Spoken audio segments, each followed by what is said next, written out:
Hi everyone, Eric Dillman here, and welcome back to another Pro Series podcast. This is episode 38, and I get to interview my friends over at the YaJagoff podcast, Rachael and John. They tell me the story behind the YaJagoff podcast. They also give advice to small businesses and entrepreneurs around the world trying to content create on social media.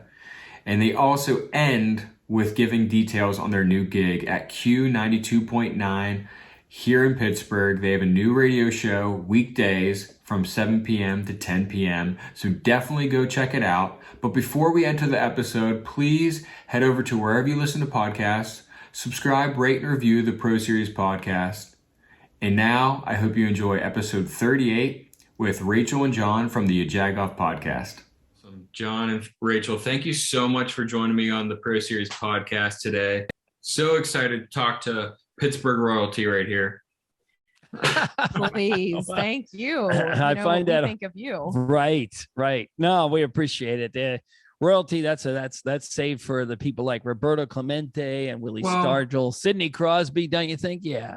How about social media royalty? Pittsburgh. Okay. I think it just means we're old. Yeah, we'll take it. That's right. I mean, you're everywhere on Instagram, Facebook. I mean, you're becoming like more popular than like the newspapers, which is huge. Well, thank you. We appreciate that. Especially, my origins are newspapers. So I love hearing any of that kind of stuff because, media makes its way around, right? You start with one thing and then it grows to another thing. And who would have thought here we are in the digital era and we're somehow, thriving in some way. And it's funny because, when you think of like the TV reporters of old or the radio broadcasters, they all had to learn social media, because and add it to their skill set. Now they're on scene at a crash and they have to not only get the story, but then they have to post an Instagram story about where they are and what's behind the scenes. And so we're kind of the opposite of that, where, we were seasoned marketers who then turned out to know social media and then started a podcast. So it went completely the opposite way of the learning curve, I guess you'd say. Yeah, but I guess that puts you out on top and puts you in the position you're in right now. And we appreciate that. I'm not, it's just kind of interesting because, we always say that, if we had a 5-year plan, this wouldn't have been it. Right. And this is a good example that maybe you want to be organized to have a strategic plan, but this strategic plan, everything happens so quickly. And even just the podcast equipment that you're using or that we're using, 5-6 years ago when the podcast started, we had a big mixing board and we had computers and everything. And now we come up with this little box that has microphones plugged into it. So the way technology, social media, everything changes so rapidly, you can never make a 5-year plan to do what we're doing. And it's kind of cool with like marketing companies are starting podcasts because they want to get to know their clients and highlight. It's the newsletter of the old days, right? Oh, yeah. And so we did it opposite. We ended up with a podcast. We were marketing people that ended up with a podcast, but now we have marketing and social media clients. So just completely opposite. Absolutely. And that's the main reason why I wanted you on this episode. Mainly I have designers, architects, real estates from agents from all around the world. And we're talking about design topics. But when I was starting this out, I asked for certain information from people, my viewers, what topics they want to hear. And the one that they talked about a lot was content and how to create content, literally what you guys do in your day-to-day life. And that's the main reason why I want you on. Viewers probably listening, like, why are they on here right now? But that's the main reason why I want you on here. But we have had the chance to talk in person and work together past year or so. But I've never heard the origin story of the YaJagoff podcast and how you guys started it at whatever you said 6 years ago. Well, yeah, do you want to tell it? No, it's your jam. Go ahead.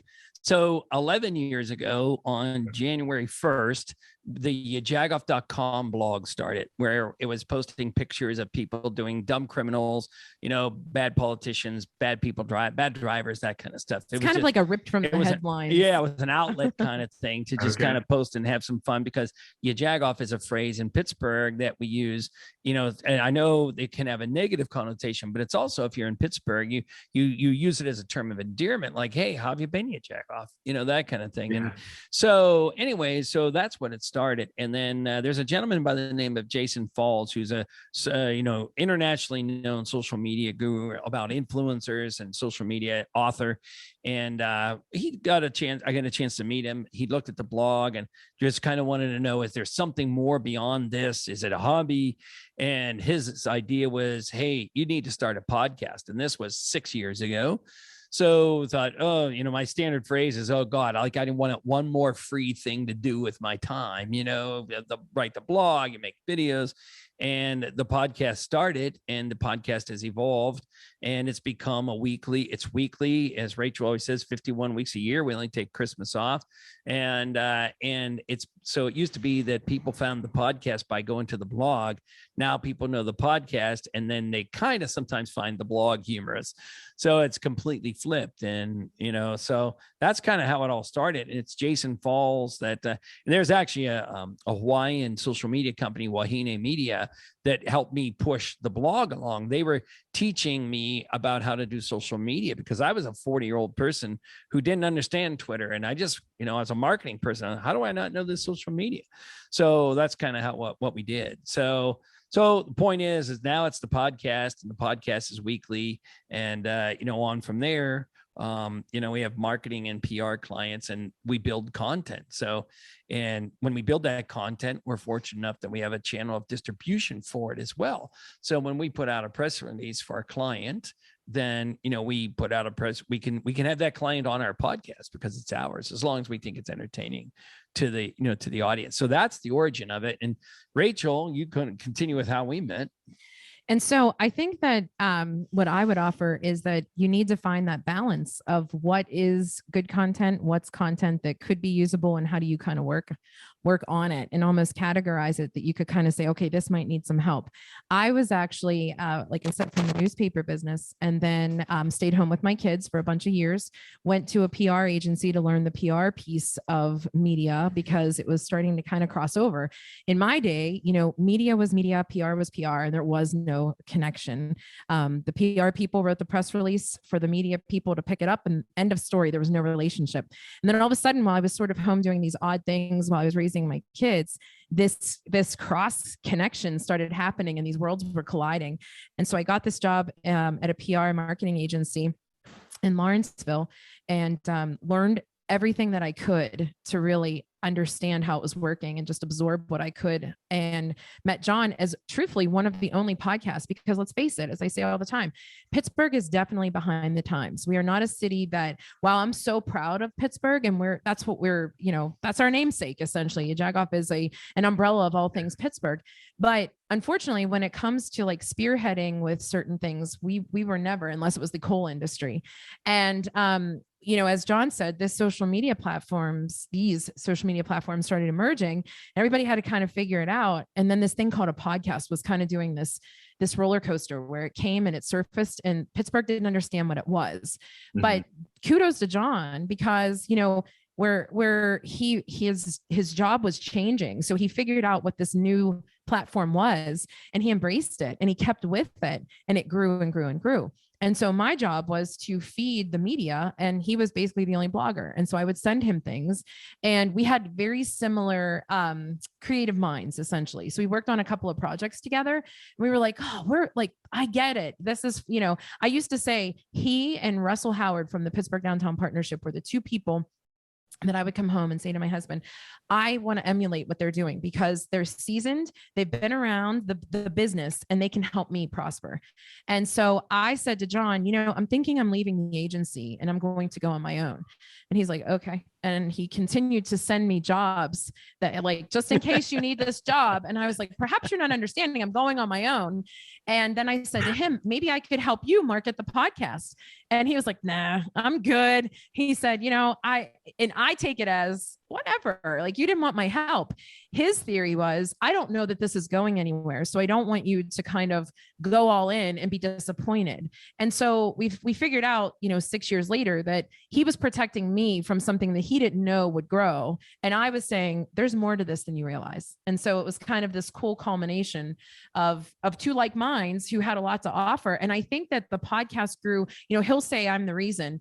I'm not the reason. I just added that one piece that makes sense for the two of us to balance out for people to really appreciate a podcast. And it's interesting, as I tell the story all the time, is that, people can go find partners in business, but a partner who takes it heart, mind, and soul, doesn't just walk in and say, okay, what do I do today? Then checks out at 5, a partnership. I wait till 5:30 of the kind of things. Yeah. Of the kind of things that we're doing, you're up at 1 o'clock in the morning, you're tired, you're wondering how you're going to pay everybody tomorrow, maybe, things like this. And someone who owns it and just says, what are we doing next? How do we think, versus just kind of being a small portion of it. That's the key to all of this, is that she owned it in her heart, mind, and soul the way I owned it in my heart, mind, and soul, and believed in it, which gave me the impetus to say, okay, let's just keep driving this forward. So that's kind of how it came to be honest with you. And I'll always tell the story about, at one point the podcast was growing, and, every podcaster wants to make money, right? So someone niggles $1 in front of you, you're like, oh my God.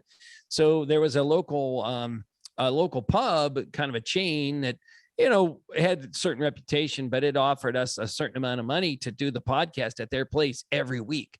And they would hang a sign up to say it's recorded there every week, blah, blah, blah, blah, blah. And for some, it just didn't feel right to me because of the feel of the culture of it and everything. But wasn't sure, but God, to turn down the money that they were offering back then was decent money for this podcast. And so I called Rachael and I said, what do you think? I trust your woman's opinion.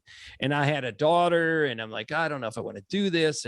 And she said, I would not do it. And, so it was they always say, my former boss used to say in aircraft, the toughest decision you make is to not go, in bad weather or whatever. The same thing here.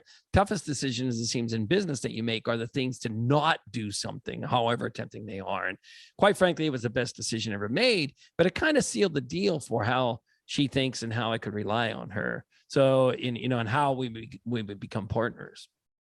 That's awesome. I mean, it definitely shows that you guys, you sweat. You just do everything you want for this podcast, and it really shows.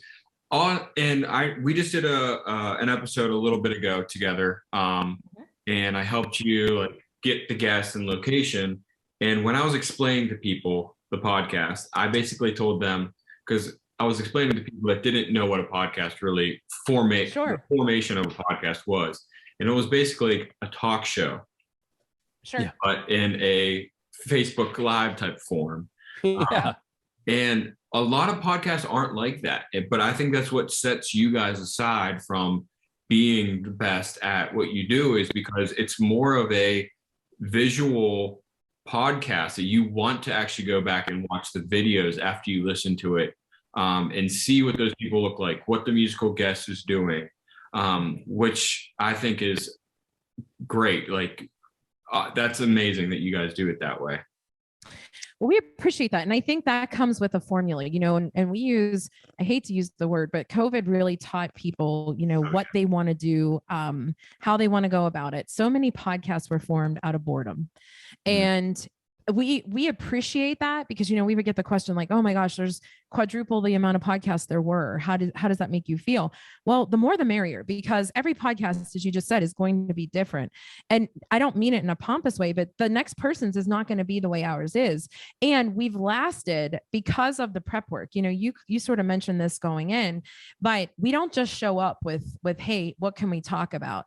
I have a journalism background. So to me, I'm a traditional journalist, and I really needed to be educated on what a podcast was and how it informed people.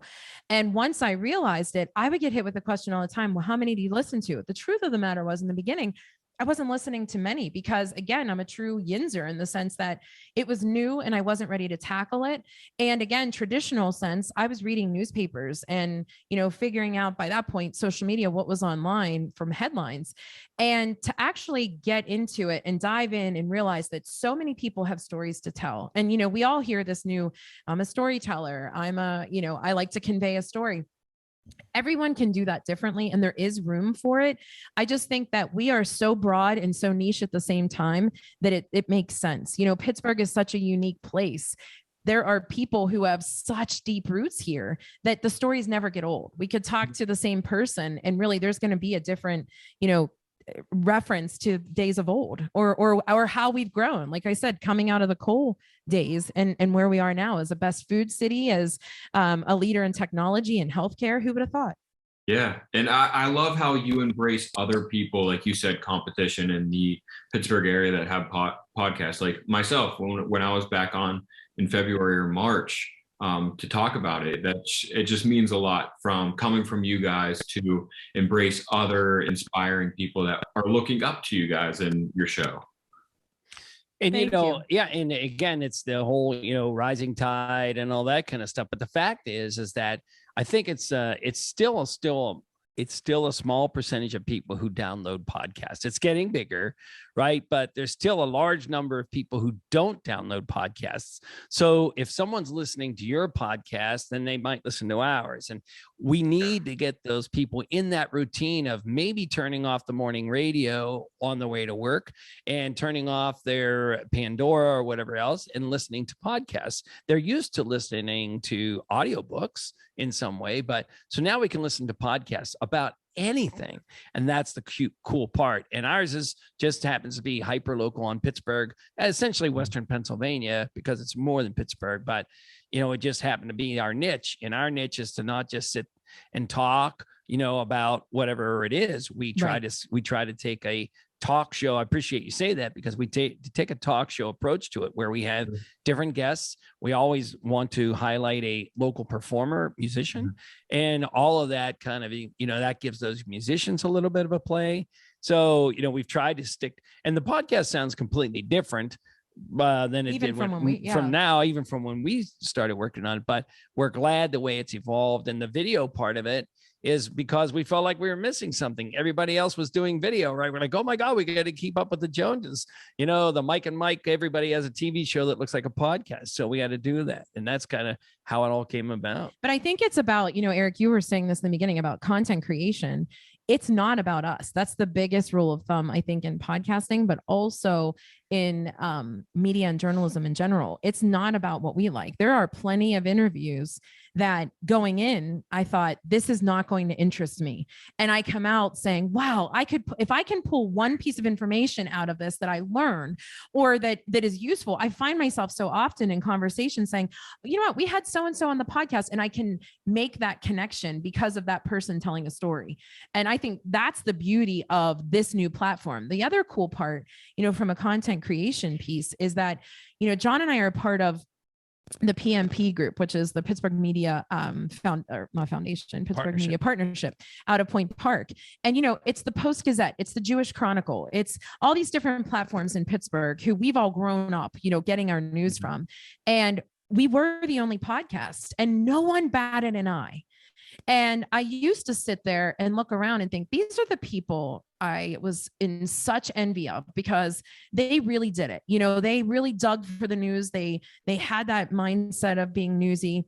And here I am, just a podcast. But when I really peeled back the layers, I was doing that to myself. And they were seeing me in the same way because it's an evolutionary thing. Again, the idea of media is changing. It's not that newspaper format anymore. It can be, but it's also a radio station, a TV station, and now a digital format that so many different people may choose. So it's never about me and what I want, but it's more about what other people can get from it. And you talked about, Eric, about content creation, and Rachel's mentioned, we've all mentioned at some point, and that's the idea, is that when you go to school to be a doctor, you come out, you hang a shingle, you're a doctor so-and-so, right? You're a lawyer, an accountant, whatever it is. They've taught you how to be that. And then when you hang your shingle up, you're like, wait, how am I going to get business? You know, so you have to decide marketing. And so you're like, oh man, I have to hold myself out there as doctor, lawyer, or whatever. And then you're like, I don't know how to do that. I only know how to do this part. And that's kind of where the content creation part comes along, because the content creation isn't just, if you're a car sales dealership, you don't just say this car's on sale, this car's on sale, now this car's on sale. You know, you have to build a social media content has to build a two-way relationship with your followers to gain followers. And you don't just want to post that gets 1,000 likes. You want to post that gets maybe 2 likes and 5 shares, because it's so good that people will share it. And that's when you know you've kind of hit it. And so when you're thinking of yourself, now you've made that adaptation, right? You're a designer and you also understand social media. So you're one of the few that have adapted to that. But what designers, when they're holding out their brand, they are a brand.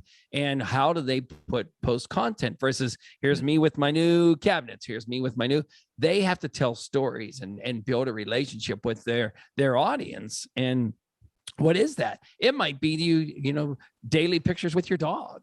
And that's where we come in that our content creation part of the business is that we try to go in, understand what the business is, because we have a dealership, a car dealership, we have a high-end community, retirement community. We have to go on and understand who the audience is, and then how we're going to play whatever it is on whatever social media channels they are. But they don't have the time to do the content. And again, it's not just posting, here's a picture from today. You know this as well as we do, right? But not everybody does. It's not about posting the specials. It's about posting faces of people and stories that are shareable so that your constituency stays following and makes it worth a follow. Sorry, my phone's right here. No problem. I like how you said that, because there's a lot of companies now that, I mean, I've been out of school for 6 years or so. And when I first came out, there was a lot of companies that just they weren't with it on the social media aspect. They didn't really think it was a priority. I was always for it. I ran social media accounts in college. I thought it was a big free marketing for your company. And I feel like now companies are now gradually getting on that board of the social media bandwagon, and they're hiring people like you to help them content create, or they just don't have enough money to hire someone like you just yet.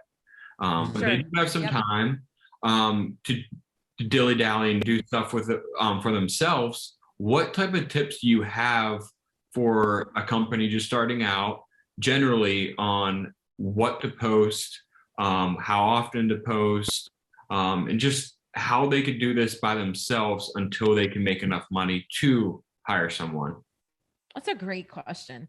I think the blunt answer is it's trial and error, in the sense that you really don't know until you know. And you know, we often will go in and say, we're not young people. You know, there's so many marketing companies out there now who are younger, were born into this social media age. We had to learn it. So we respect it, appreciate it, and had to figure it out a little bit more. So I think the science of it sort of resonates more with us. My suggestion, you know, could be different than John's, but my suggestion is really take the time on it, because it's yours. You know, it's an art in the sense that, you know, for instance, like John said, the people on our staff, we put together content calendars every month. Okay. And I think that's a tip to definitely use to be ahead of the game. So if you look at it, you want to do it in baby steps, but you have to kind of overall create. So what does a month look like? What type of message do I want is obviously number one. What do I want to convey? Well, chances are you have multiple messages, not just one overall. So what do those messages look like in the overall spectrum? So in a month's time, how can I convey these 3 things? And you can look at it from, okay, if I look at this calendar and I know that weekends typically are more for entertainment purposes, right? People are really just flipping through and looking at vacations and being in the sunshine and what are you doing on the weekend kind of thing. Well, that could be to your advantage if you're a certain business, because you may function in that capacity. So, you know, if you're in need of that, you could go, okay, I have a lot of people's attention this time of the week. ultimately people like to approach businesses during the business week. So, getting into the habit of as routine as it works for you. So that could be Monday, Wednesday, and Friday if you're a small business. It could mean I'm a small to medium, to your point. I'm just not ready to pay for content creation.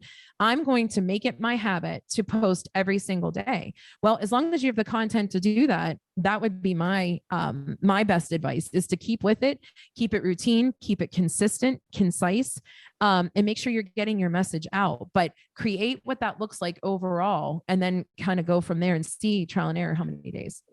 Yeah. And I think social media, I love this term it's an old marketing term. We said it would say it was 50% of our marketing budget works and 50% of it doesn't work. We just don't know which 50%, right?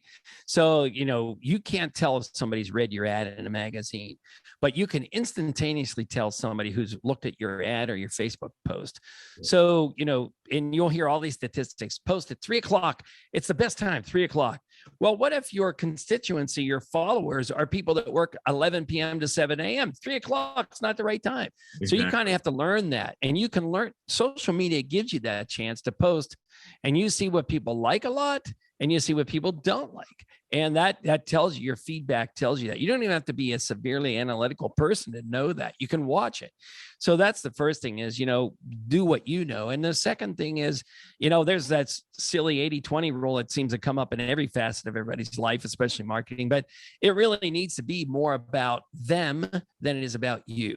We watched a car dealership, the Pittsburgh Penguins here in Pittsburgh. They, years ago, they were in the playoffs, and 5 car dealerships, 5 Facebook pages posted, if you like our Facebook page, you'll get 5 chances to win tickets to tonight's game.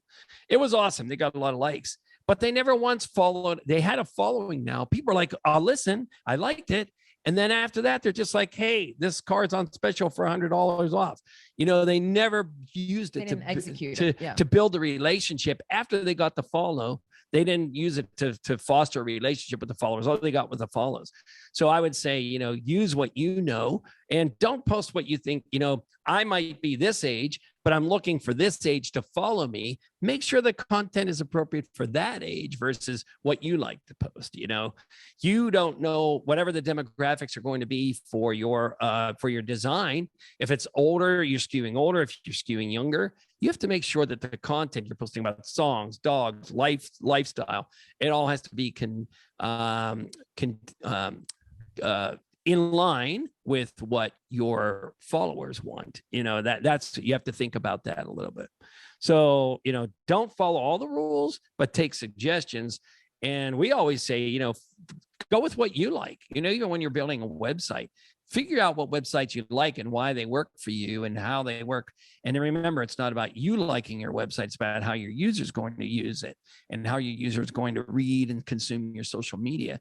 That's what you have to remember. Absolutely. Those are all great tips. I took mental notes on that for myself. Consistency is always what I always tell people, just because yes.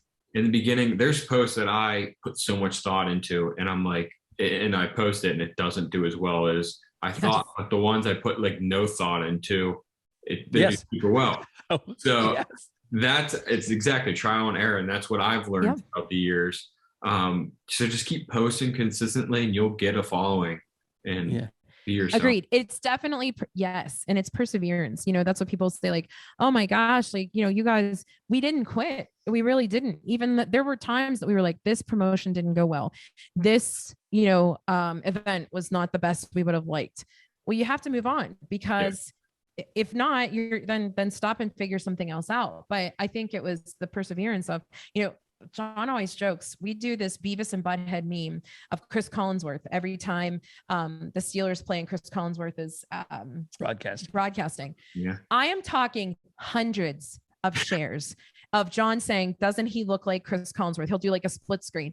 And we sit there and think, how many questions of the day have we had that we thought were so good that had like 4 comments and nothing, but this stupid meme gets all the likes. It's probably 8 years old too. And it just heats up every time you go up on there. You're like, we put so much thought into this one thing and it didn't get anything, but same as you, that thing has no thought. You put it up there and it just goes like wildfire. Yeah.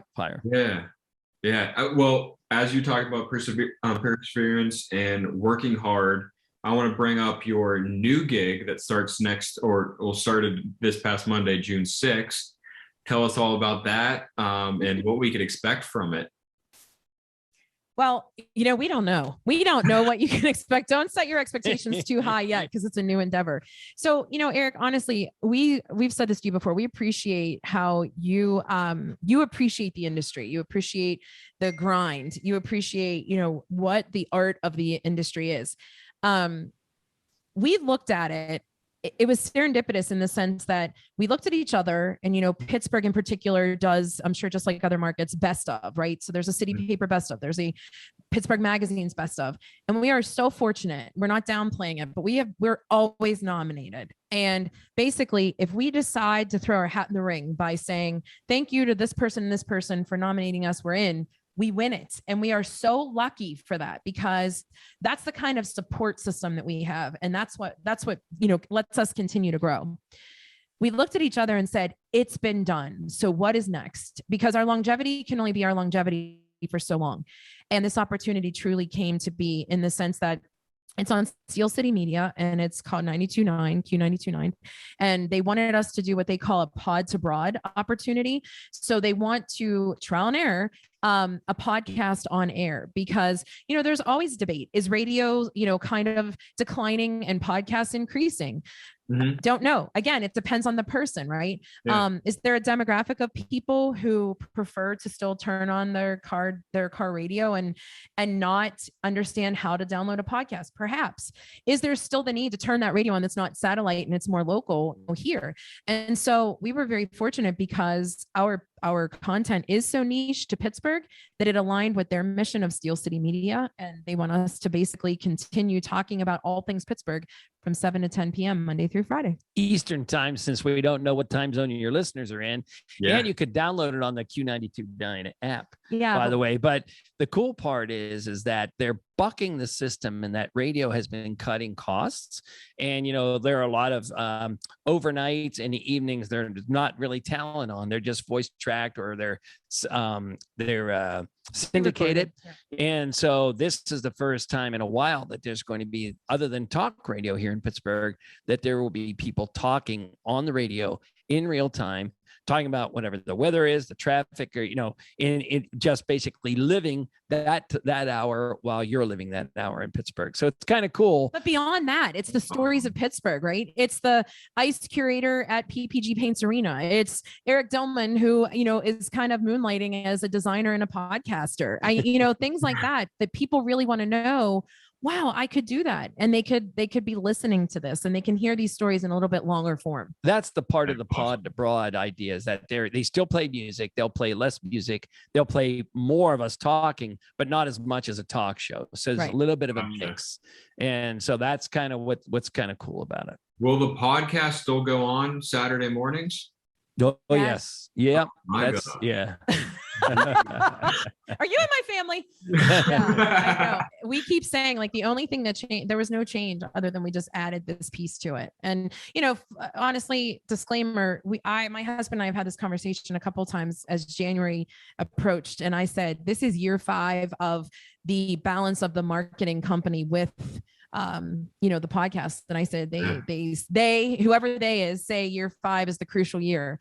And so, hang with me kind of thing. And my husband was like, this is a no brainer. It's what's next. That's awesome. Yeah. Thank you so much, both of you, for coming on today. I'm so excited to have you guys on. I want to finish out and just say where everybody could follow you at on social media and where they could find your podcast. Yeah. So you find the podcast on the Anchor app, but anywhere any other podcast aggregator that you get, it's just the YaJagoff podcast, all about Pittsburgh. So if you're coming here to visit, you used to live here, or you just want to know about the cool things going on here, that's a good podcast. And then on social media, at YaJagoff. How cool is that? Nice and easy. It's just like you would yell it, YaJagoff. It's YaJagoff.